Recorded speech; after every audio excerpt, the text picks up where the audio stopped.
Hi everyone. So നമ്മുടെ plus വണ്ണിൻ്റെ first allotment വന്നിട്ടുണ്ട്. ഇന്ന് മോർണിംഗ് നമ്മുടെ പ്ലസ് വണ്ണിൻ്റെ ഫസ്റ്റ് അലോട്ട്മെൻറ്റ് ഔട്ടായിട്ടുണ്ട്. ഒരുപാട് കുട്ടികൾ വളരെ പ്രതീക്ഷയോട് കൂടിയിട്ടാണ് നമ്മുടെ അലോട്ട്മെൻറ്റ് ചെക്ക് ചെയ്തുകൊണ്ടിരിക്കുന്നത്. നമുക്ക് സീറ്റ് കിട്ടിയവരുണ്ടാവാം, നമുക്ക് ഇഷ്ടപ്പെട്ട സ്കൂളുകൾ കിട്ടിയതുണ്ടാവാം, ഇഷ്ടപ്പെടാത്ത സ്കൂളുകൾ കിട്ടിയതുണ്ടാവാം. ആരും പേടിക്കേണ്ട. ഈ ഒരു അലോട്ട്മെൻറ്റിന് ശേഷം ഇനി എന്താണ് നമ്മൾ ചെയ്യേണ്ടതെന്നുള്ളതാണ് നമ്മളോട് ഡിസ്കസ് ചെയ്യാൻ പോകുന്നത്. നോക്കാം. അപ്പോൾ നമ്മുടെ പ്ലസ് വൺ അലോട്ട്മെൻറ്റിൽ നമുക്ക് കിട്ടിയിട്ടുള്ള സ്കൂൾ അല്ലേ, നമ്മൾ ഒരുപാട് സ്കൂളിൻ്റെ ലിസ്റ്റുകൾ കൊടുത്തിട്ടുണ്ട്. അതിൽ നമുക്ക് ഇഷ്ടപ്പെട്ട അല്ലെങ്കിൽ നമുക്ക് ഏറ്റവും പോകാൻ താല്പര്യമുള്ള സ്കൂളുകൾ കിട്ടിയ ആളുകളുണ്ടാവാം. ഇനി അതെല്ലാം നമുക്ക് സ്കൂളുകൾ ചേഞ്ച് ചെയ്യണമെന്ന് വിചാരിക്കാം. അപ്പം ആദ്യം തന്നെ ആ ഒരു ലിസ്റ്റിലേക്ക് നമ്മൾ നോക്കുന്ന സമയത്ത് ഇപ്പോൾ നമ്മളൊരു 4-5 ലിസ്റ്റുകൾ അല്ലെങ്കിൽ 6-7 ലിസ്റ്റുകൾ കൊടുത്തിട്ടുണ്ടെങ്കിൽ നിങ്ങൾ ആദ്യം ചെക്ക് ചെയ്യേണ്ടത് നിങ്ങൾക്ക് വന്നിട്ടുള്ള സ്കൂളിൻ്റെ പേര് അല്ലെങ്കിൽ ആ ഒരു ലിസ്റ്റിൽ നിങ്ങൾക്ക് വന്നിട്ടുള്ള സ്കൂളിൻ്റെ പേര് ഏത് സ്റ്റെപ്പിലാണുള്ളത് അല്ലെങ്കിൽ അഥവാ എത്രാമത്തെ ലിസ്റ്റാണ് എന്നുള്ളത് ചെക്ക് ചെയ്യുക. ഇപ്പോൾ നിങ്ങൾക്ക് ഫസ്റ്റ് ലിസ്റ്റാണ് കിട്ടിയിട്ടുള്ളതെങ്കിൽ, ആ ലിസ്റ്റിലെ ഫസ്റ്റ് സ്കൂളാണ് കിട്ടിയിട്ടുണ്ടെങ്കിൽ അവിടെ നമുക്ക് വേറെ ഒരു ഓപ്ഷനും ഇല്ല, നിർബന്ധമായിട്ടും എന്ത് ചെയ്യുക, ആ ഒരു സ്കൂളിൽ നമ്മൾ ജോയിൻ ചെയ്യുക. എന്നാൽ ഇനി നമുക്ക് മൂന്നാമത്തതോ അല്ലെങ്കിൽ നാലാമത്തതോ ആയിട്ടുള്ള ഒരു ഓപ്ഷനാണ് കിട്ടിയിട്ടുള്ളത് എന്നുണ്ടെങ്കിൽ നമ്മൾ ചെയ്യേണ്ടത്, ഇപ്പം നിങ്ങൾക്ക് സ്കൂൾ മാറണം അല്ലെങ്കിൽ ആ ഒരു സ്കൂൾ ചേഞ്ച് ചെയ്യണം എന്നുണ്ടെങ്കിൽ നമുക്ക് എഡിറ്റ് ഓപ്ഷൻസ് അവൈലബിൾ ആണ്. ഇപ്പോൾ ഫോർ എക്സാമ്പിൾ എനിക്ക് 4ാമത്തെ ലിസ്റ്റാണ് കിട്ടിയിട്ടുള്ളത്.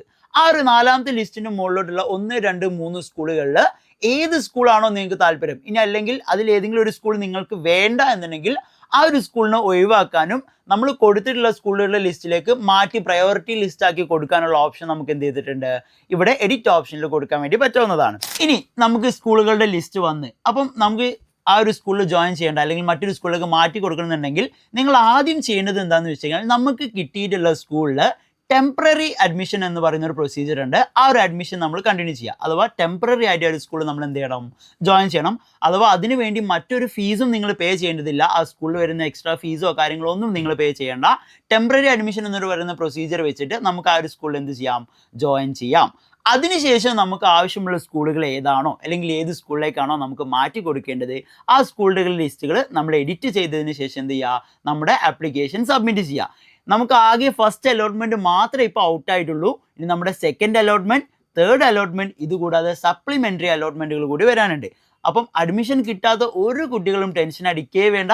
നമുക്ക് ഇനിയും എന്തുണ്ട്, സെക്കൻഡ്, തേർഡ് ആൻഡ് സപ്ലിമെൻ്ററി അലോട്ടുകൾ ഔട്ട് ചെയ്യാനുണ്ട്.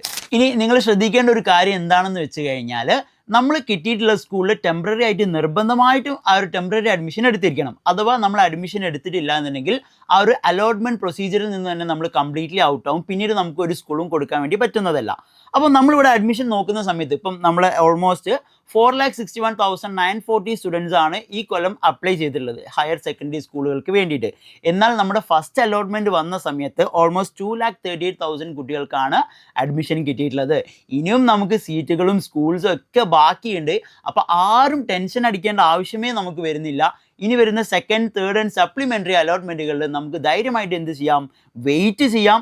അതിനുശേഷം നമുക്ക് കിട്ടുന്ന സ്കൂളുകൾ ഏതാണോ ആ ഒരു സ്കൂളിൽ ജോയിൻ ചെയ്യാവുന്നതാണ്. അപ്പം ഇനി അഡ്മിഷൻ കിട്ടിയ കുട്ടികളാണെങ്കിൽ നമുക്ക് ജൂൺ 3 മുതൽ ജൂൺ 5 വരെ അഡ്മിഷൻ എടുക്കാനുള്ള ഒരു ടൈം പീരീഡാണ്. ഈ ഒരു ടൈം പീരീഡിൽ പോയിട്ട് നിങ്ങൾക്ക് ഇഷ്ടപ്പെട്ട സ്കൂളാണെങ്കിൽ നിങ്ങൾ അവിടെ പെർമനൻ്റ് ആയിട്ട് ജോയിൻ ചെയ്യുക. ഇനി അതല്ല നിങ്ങൾക്ക് സ്കൂളിൻ്റെ ഓപ്ഷൻസ് ചേഞ്ച് ചെയ്യണമെന്നുണ്ടെങ്കിൽ നിങ്ങൾ അവിടെ ടെമ്പററി അഡ്മിഷൻ എടുക്കുക. ഇനി അഡ്മിഷൻ കിട്ടിയ കുട്ടികൾ ശ്രദ്ധിക്കേണ്ടത്, നമുക്ക് ജൂൺ 3 മുതൽ ജൂൺ 5 വരെ നമ്മുടെ അഡ്മിഷൻ പ്രൊസീജിയർ നടക്കുന്ന ഒരു ടൈം പീരീഡാണ്. സോ ഈ ജൂൺ 3 to 5 ഇടയിലായിട്ട് നമുക്ക് കിട്ടിയ സ്കൂളുകൾ ഏതാണോ, നിങ്ങൾക്ക് ഇഷ്ടപ്പെട്ട സ്കൂളുകളാണെങ്കിൽ അവിടെ പോയിട്ട് പെർമനൻ്റ് ആയിട്ട് ജോയിൻ ചെയ്യുക.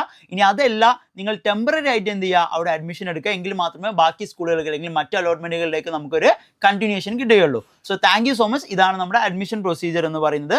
ബാക്കി നമുക്ക് സെക്കൻഡ്, തേർഡ് അലോട്ട്മെൻറ്റുകളിൽ നോക്കാവുന്നതാണ്.